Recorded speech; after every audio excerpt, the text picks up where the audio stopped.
Boa tarde, bem-vindos a esta emissão especial das eleições presidenciais francesas. Os primeiros resultados desta primeira volta qualificam Emmanuel Macron com 23,7% e Marine Le Pen com 21,7% para a segunda volta. Já há algum tempo que as sondagens colocavam Emmanuel Macron e Marine Le Pen como os favoritos para a segunda volta. Emmanuel Macron, que fundou no ano passado um movimento em marcha e que se apresentou como candidato antissistema que pretende reformar a União Europeia. Vamos em direto para o Palácio de Congressos, na Porta de Versalhes, no 15º bairro de Paris, onde está Cristiana Soares. Cristiana, Emmanuel Macron já falou e disse que se está a viver um virar de página.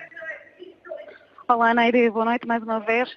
Efetivamente, Emmanuel Macron já falou, foi uma primeira reação, mas não foi uma reação aqui na Porta de Versalhes. E é isso que todos os apoiantes que aqui estão esperam. Esperam ver e ouvir de viva voz aquilo que Emmanuel Macron tem para dizer enquanto declaração de consagração desta vitória. Neste momento estão atentos a ouvir Marine Le Pen, que se pronuncia neste momento, que começou, como de resto, com alguns assobios e alguns gritos contra ela aqui precisamente na Porta de Versalhes. Devo dizer que de cada vez que um candidato anunciava o apoio a Emmanuel Macron, aqui era o auge, aplausos, gritos de festa, gritos de vitória. Cristiana, exatamente, era essa a questão que eu te queria colocar. Emmanuel Macron, que já recebeu o apoio de Benoît Hamon, candidato socialista, e François Fillon, candidato dos republicanos.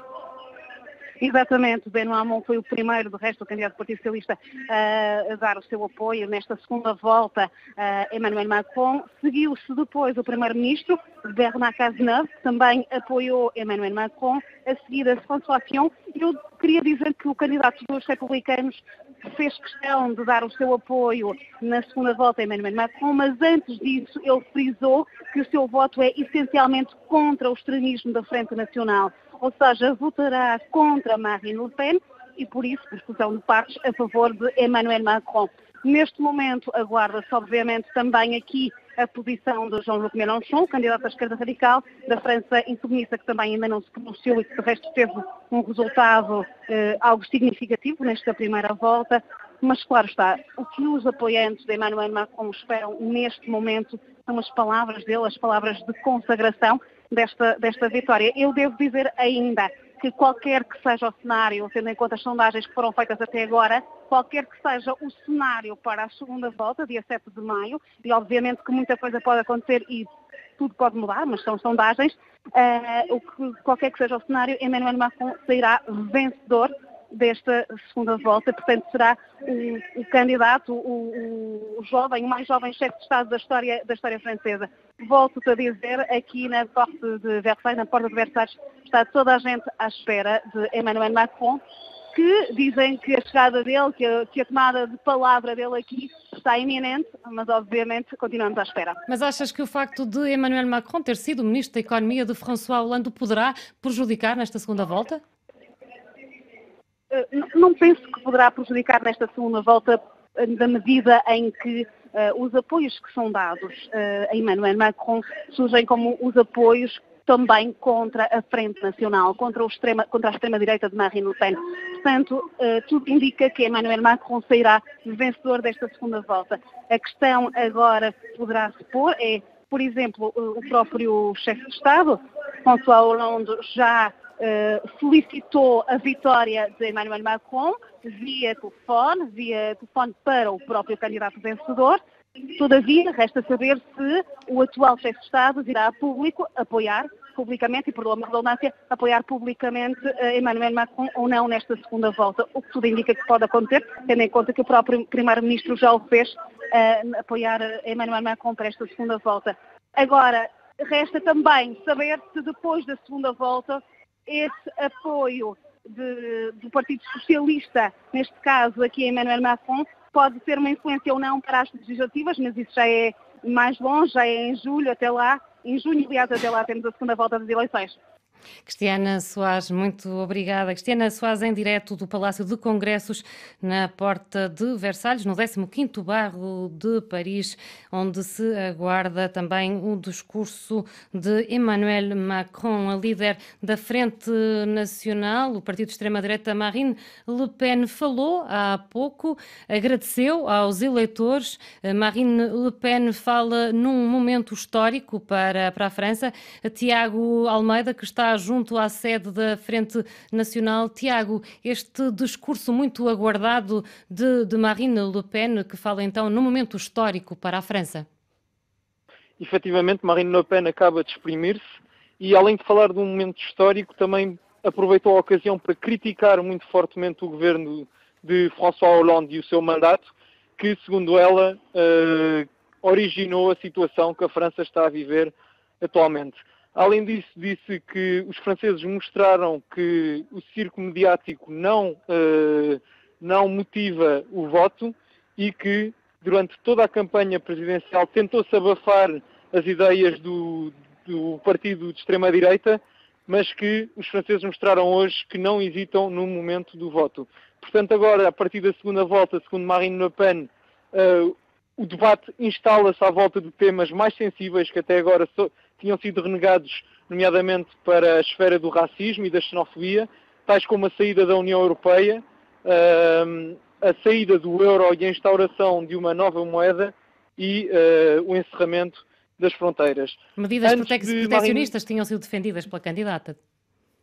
Sim, efetivamente, medidas protecionistas que têm sido defendidas pela candidata e, aliás, pelo conjunto do partido de extrema-direita desde a sua formação. Florian Philippot, também antes da candidata de extrema-direita se ter exprimido, também já tinha falado aos órgãos de comunicação. Philippot, que está contente por encontrar Macron. Sim, consideradamente que Macron não mente a ninguém, não engana ninguém e que toda a gente sabe que é o herdeiro de François Hollande, ainda que se esconda atrás de um semblante independentista e, portanto, segundo ele, poderá ser mais favorável para Marine Le Pen. E Marion Maréchal Le Pen, a sobrinha, portanto, da candidata de extrema-direita, também considera que Emmanuel Macron poderá vir a ser mais favorável, mas adianta que o mais complicado está para vir, tendo em conta que todos os candidatos estão a apelar ao voto em Macron. A sobrinha da candidata considera também que é uma hipocrisia este apelo a votar por Macron, visto que durante a campanha criticaram-no constantemente. Mas a verdade é que, efetivamente, o mais complicado parece estar a vir para a candidata da extrema-direita, tendo em conta que aqui em França há a tal teoria do teto de vidro relativamente ao Front National, ou seja, tanto nas eleições regionais de há 2 anos, como nas eleições presidenciais de 2002, os candidatos não conseguiram, ainda que estivessem qualificado para a segunda volta, não conseguiram depois vencer essa segunda volta. Jean-Marie Le Pen, por exemplo, em 2002 tinha surpreendido toda a gente ao passar para a segunda volta e depois tinha sido um fracasso redundante ao obter apenas 18% dos votos contra 82% de Jacques Chirac na época. Tiago Almeida, muito obrigado. Tiago, que está junto à sede da Frente Nacional em Paris. Emissão especial Presidenciais Francesas 2017. São meus convidados Luísa Semedo, conselheira das Comunidades Portuguesas e doutoranda em Filosofia Política e Ética, e Tiago Ramalho, doutorando em Ciências Políticas na Universidade de Sciences Po. Agradeço aos dois o facto de terem aceitado o convite para estar aqui nos estúdios da RFI. Há quem fale que esta eleição tenha ficado marcada pela abstenção e pela decepção dos eleitores. São algumas das lições que se podem tirar desta primeira volta, que fica marcada por 22,7% de uma taxa de abstenção. Sim, sem dúvida. É preciso ver que estas eleições foram desgastantes há meses, com as primárias, tanto da direita como da esquerda, que a França está em campanha. Portanto, as pessoas já estão saturadas e, ainda por cima, a campanha foi pontuada por imensos escândalos políticos que vieram confirmar aquela ideia de que os políticos são todos corruptos e que não vale a pena votar e que são todos os mesmos e, portanto, penso que isso também deve ter contribuído para a abstenção. Mas no caso, por exemplo, da candidata da Frente Nacional, Marine Le Pen, que está também envolvida num escândalo de empregos fictícios no Parlamento Europeu, ela que alegou imunidade, parece que esses escândalos não abalaram e não impediram os franceses de votar na Frente Nacional. Sim, sem dúvida, mas o eleitorado da Le Pen é bastante fiel, não é por aí, não é com os escândalos. A Marine Le Pen já está habituada, e tanto ela como o pai já estão habituados a este discurso de vitimização, já está bastante rodado, porque os eleitores da Le Pen dizem muitas vezes isto é falso, acreditam nas fake news, ou seja, é um eleitorado que é fiel e que não se deixa abalar com estas situações. Em contrapartida, o eleitorado do Fillon e de outros, esses sim são sensíveis a esses escândalos.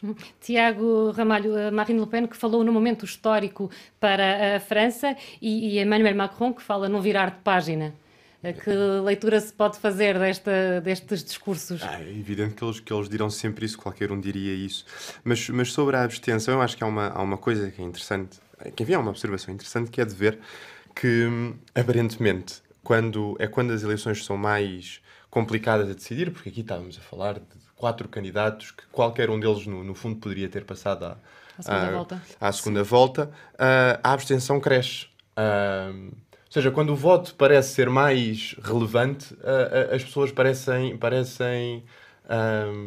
votar menos. É uma coisa que aconteceu em 2002. Em 2002 a abstenção foi altíssima e, curiosamente, depois, quando há uma maior centralização, quando há 2 fortes candidatos um contra o outro, quando há PS contra a direita, porque eles estão sempre a mudar de nome, quando há este confronto entre dois, parece que as pessoas conseguem ser mais mobilizadas. Portanto, isso também parece que é uma lição um bocadinho para o futuro de como os candidatos se devem posicionar, que mais oferta de candidatos não é necessariamente uma forma de mobilizar mais as pessoas, e porque a verdade é que eu acho que muita gente, enfim, depois as nossas sondagens pessoais das pessoas com que nós frequentamos são sempre muito limitadas, mas eu acho que muitas pessoas acabam por não saberem quem votar precisamente por causa desta cacofonia.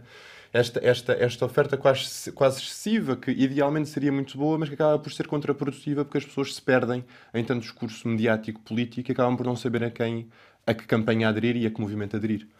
Nos últimos anos temos vindo a assistir a um aumento da abstenção. É já um lugar comum no dia a seguir às eleições falar-se que o grande vencedor é o partido da abstenção. Pode-se dizer que a abstenção é um resultado de um desfuncionamento de regimes democráticos contemporâneos? Começo por ti, Luísa. Sim, eu penso que, em geral, a comunidade ou as pessoas tornaram-se mais individualistas. É normal. Antigamente posicionávamos enquanto classe, por exemplo, a classe ouvrière, os trabalhadores, etc. E agora as pessoas já não se veem enquanto classe, veem-se enquanto família, enquanto núcleo mais pequeno, e, portanto, tem uma visão um pouco mais, assim se pode dizer, mais egoísta da sociedade, ou seja, interessam-se primeiro pelos seus próprios interesses. E, portanto, nesse sentido, é mais difícil de mobilizar para causas maiores, não é? Porque a política, no fundo, tem esta parte de causa maior, de ideologia, de que mundo é que queremos para nós e para os nossos filhos. Portanto, penso que também é por aí que a coisa regrediu, se assim se pode dizer. Eu não sei até que ponto é que partilho da mesma visão, porque me parece a mim que... Enfim, é evidentemente muito triste que a abstenção seja acima de 20%. Mas isto é tudo muito relativo. Por exemplo, em Portugal, dera a nós termos taxas de abstenção de 20%, não é? E quando nós olhamos a experiência histórica francesa, a abstenção sempre variou um bocado aqui em torno, quer dizer, está a crescer um bocado. Mas tem vindo a subir comparativamente a 2012. Mas parece-me que a cada eleição há um bocadinho este discurso tremendista de a abstenção é um grande sintoma de que as democracias não funcionam. Mas será que a abstenção não é um reflexo do descontentamento do eleitorado? Sim. Porque pensa que vai votar ou não vá, nada vai mudar. Sim, quer Poderá dizer, ser essa a leitura. isso acontece, e há muitas causas para a abstenção, quer dizer, a capacidade das pessoas se inserirem na sociedade, questões socioeconómicas, tudo mais, tudo isso pesa. Mas ter democracias, desde o início da democracias que tiveram taxas de abstenção, ou melhor, taxas de participação acima de 90%, por exemplo, ou uma coisa assim do género, são fenómenos raríssimos, não é? Em Portugal, a seguir ao 25 de Abril havia muita participação, por exemplo, a seguir a momentos históricos muito importantes há muita participação, mas há de facto pessoas que simplesmente não se sentem parte do processo político. Mas não é dar uma carta branca ao poder? Certamente, mas isso é Sim, contrapartida da opção livre Mas o que é paradoxal, Tiago, é que apesar de tudo nós estamos num mundo tão de comunicação, ou seja, hoje é impossível alguém não saber que há uma eleição que se está a passar e onde se está a passar e com que candidatos se estão a passar. As crianças na escola, os meus filhos sabem o nome de todos os candidatos. Antigamente não era assim, quer dizer, ou seja, o que é paradoxal é, de facto, a pouco e pouco as pessoas vão votando menos e, portanto, têm mais conhecimento de que estas eleições existem. Mas, por exemplo, falávamos há pouco dos escândalos que marcaram esta campanha. O próprio François Fillon, que se apresentou como um candidato isento e depois veio-se a saber esta questão dos empregos fictícios ligados à família, a própria candidata da Frente Nacional, Marine Le Pen. Estes escândalos não terão também um fator que vai desmotivar o eleitorado de ir às urnas? Sim, eu penso que sim. Ou seja, o Presidente da República, os políticos, os representantes do povo, as pessoas têm que se rever, de alguma forma, nesses políticos, não é? Quer dizer, ter políticos que são corruptos, dos quais não se está orgulhoso de ter como Presidente, não é? É assim, ter um Fillon como Presidente... Lá fora, não é? Como se costuma dizer, seria catastrófico dizer, eu sou tal como ter o Trump, um americano, a não ser aqueles que votaram mesmo no Trump, tem alguma vergonha de dizer este é o nosso presidente, porque de facto eles não representam aquilo que o povo gostaria de ser ou gostaria de ter como imagem dele próprio. Nesta campanha tivemos pela primeira vez na história da República Francesa um debate a 11, a imprensa foi muito dura, falava mesmo num desfuncionamento, em cacofonia. Qual é que foi a vossa impressão deste debate, Tiago? Eu pessoalmente eu achei, apesar da dureza de assistir a um debate de mais de 3 horas, não é? Porque, quer dizer, mesmo para as pessoas que estão a assistir é cansativo. Não quero imaginar o que é que foi para as pessoas que estavam a participar. Mas apesar de tudo, eu acho que é bastante saudável que pelo menos haja um momento durante uma eleição presidencial em que todos os candidatos são confrontados uns contra os outros. Não estou a dizer que devemos ter uma série de debates, quer dizer, nos Estados Unidos faz-se, mas não estou a dizer que se deva fazer isso, de termos uma série de debates entre todos, mas acho que o modelo adotado até foi bastante equilibrado. Tivemos um debate mais restrito, geralmente faz-se ao contrário, geralmente faz-se um debate mais alargado e depois é que se faz o debate mais restrito, mas enfim, fizemos ao contrário desta vez. Mas esta ideia de, pelo menos uma vez, colocarmos os candidatos todos em confrontação uns com os outros, parece-me a mim que do ponto de vista democrático é bastante saudável, porque as pessoas têm que conseguir aceder a esta informação e a maior parte, mas sim, a maior parte das pessoas ainda recebe a sua informação através da televisão. E através destes momentos é que elas podem chegar a um certo contacto com os candidatos. Philippe Poutou, por exemplo, tornou-se uma estrela quase a seguir ao debate, porque lá está, porque teve essa oportunidade que não teria tido sem um momento desses. Foi um exercício que deu a voz a candidatos que não tinham tido a oportunidade de apresentar as suas ideias para esta campanha. Sim, sem dúvida. E eu acho que é uma questão de princípio.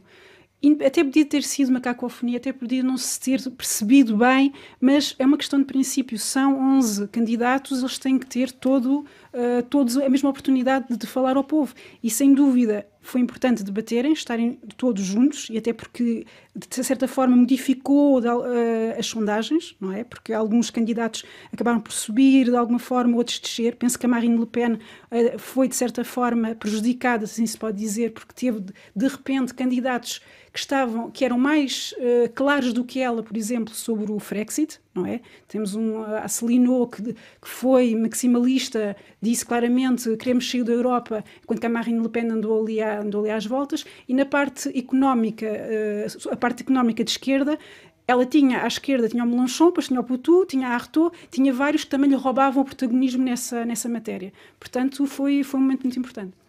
Falavas das sondagens. Fala-se na estria das sondagens. 193 sondagens foram publicadas em 2002, 293 em 2007, 375 em 2012, mais de 500 só este ano. Entre 1 de janeiro e 6 de abril de 2017 foram feitas 266, ou seja, 3 por dia. Está-se a dar demasiada importância às sondagens? Sim, sem dúvida, está-se a dar demasiada importância e as sondagens têm um papel fundamental no resultado final. O que é caricato, porque no fundo nós votamos, o voto é secreto, certo? Estamos no momento do voto, não podemos olhar para o voto do vizinho e, portanto, as sondagens é uma maneira de ver quem é que está a votar e como é que está a votar. É terrível. As sondagens influenciam diretamente no nosso voto e foi sem dúvida o que aconteceu com o Hamon, ou seja, muitos que poderiam votar no Hamon foram votar no Mélenchon simplesmente por voto útil, porque achavam, nesta última fase, que o Mélenchon estava à frente, portanto, vamos votar no Mélenchon.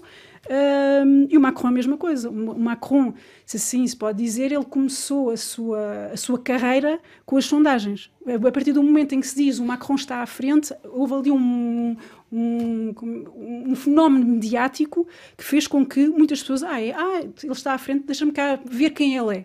E pronto, é publicidade também. Tiago, concorda relativamente? Eu concordo que há um elemento de reprodução do voto, digamos assim.